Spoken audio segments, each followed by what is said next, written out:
वळत पुढच्या बातमीकडे।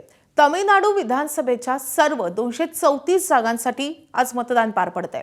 मुख्य लढत द्रमुक आणि अण्णा द्रमुक युतीमध्ये आहे।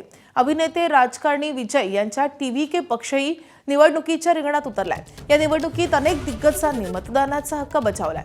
मुख्यमंत्री एम.के. स्टॅलिन, अभिनेते आणि नेते विजय, काँग्रेसचे ज्येष्ठ नेते पी. चिदंबरम, ज्येष्ठ अभिनेते रजनीकांत, कमल हसन, अभिनेता अजित यांनी आज मतदान केलंय।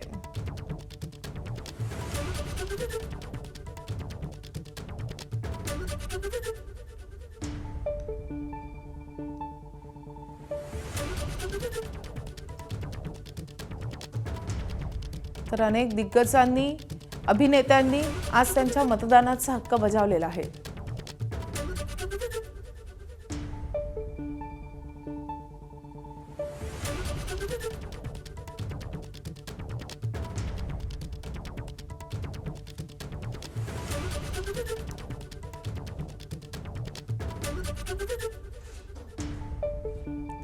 तर आपण दृश्यांमध्ये बघतोय मुख्यमंत्री एम.के. स्टॅलिन, त्यासोबतच अभिनेते आणि टीव्हीकेचे नेते विजय, पी. चिदंबरम, काँग्रेसचे नेते, त्यासोबतच अभिनेते रजनीकांत, कमल हसन, अजित या सगळ्या दिग्गजांनी आज मतदानाचा हक्क बजावला आहे।